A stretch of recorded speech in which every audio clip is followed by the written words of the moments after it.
আলহামদুলিল্লাহ, আমরা প্রত্যেক জুমায় সুন্নতের কথা বলে থাকি।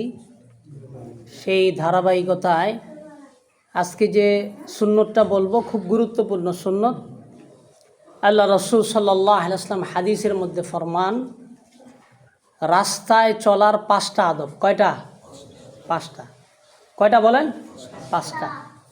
1 নম্বর, আল্লাহ রসুল বলেন গদ্দুল বাসর, নজরকে নিচে রাখা। রাস্তায় চলার 1 নম্বর আদব কি বলেন? নজরকে নিচে রাখা। 2 নম্বর হলো কষ্টদায়ক জিনিস রাস্তা থেকে ছড়িয়ে দেওয়া, কিন্তু আমরা সরাই না। আল্লাহ রসুল কিন্তু কিয়ামতের ময়দানে ধরবে আপনাকে, যে তোমার সামনে একটা কাঁটাদার জিনিস ছিল বা কষ্টদায়ক জিনিস ছিল, এটাকে কেন সরাও নাই। এটা কিন্তু ধরবে আল্লাহ রসুল, কারণ আল্লাহ রসুল বলে গেছেন যে কথাগুলো বলছেন এগুলো জবাব তো আল্লাহ রসুল নিবেন আমাদের থেকে। 3 নম্বর, সালামের জবাব দেওয়া। কী দেওয়া বলেন? আমাদের অভ্যাস আছে, মুরব্বীরা সালামের অপেক্ষায় থাকে। কথা বলেন না কেন? আছে কি না? মুরব্বীরা সালামের আমাদের যুবকটা চাইতেছে, সালাম দেয় না কেন? কিন্তু আল্লাহ রসুলের অভ্যাস ছিলেন যে আল্লাহ রসুল আগে সালাম দিতেন, বাচ্চাদেরকেও সালাম দিতেন, ছোটদেরকেও সালাম দিতেন, বড়দেরকেও সালাম দিতেন। আমরা অনেক সময় ঘরে ঢুইকা বিবিরে সালাম দিতে চাই না। কথা বলেন না কেন? আল্লাহ রসুল বলেন, যেই ঘরে লোক সালাম দিয়ে ঢুকে তার ঘরের মধ্যে বরকত হয়। তার ঘরের মধ্যে কী হয়? বরকত হয়।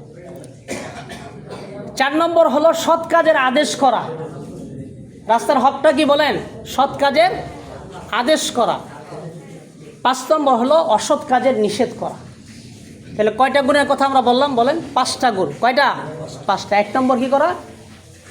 চোখ নিচে রাখা। 2 নম্বর কি? কষ্টদায়ক জিনিসকে রাস্তা থেকে সরিয়ে দেওয়া। 3 নম্বর কি?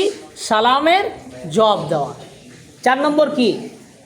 অসৎ কাজ দেখলে নিষেধ করা আর সৎ কাজের আদেশ করা। যেমন আমি নামাজে আসতেছি, তো আমি একটা যুবককে দেখলাম, ভাই আমিও তো নামাজে যাচ্ছি, আপনিও চলেন। এটা কি? এটা ইমানি দায়িত্ব। কে শিখিয়েছেন বলেন? আল্লাহ রাসূল সাল্লাল্লাহু আলাইহি ওয়াসাল্লাম। এই জন্য আমরা রাস্তায় যখন চলবো এই 5টা আদব আমরা ইনশাআল্লাহ কী রাখবো? ঠিক রাখবো। আল্লাহ তাআলা আমাদেরকে রসুলের এই 5 কথার উপর আমল করার তৌফিক দান করেন, বলেন আমিন।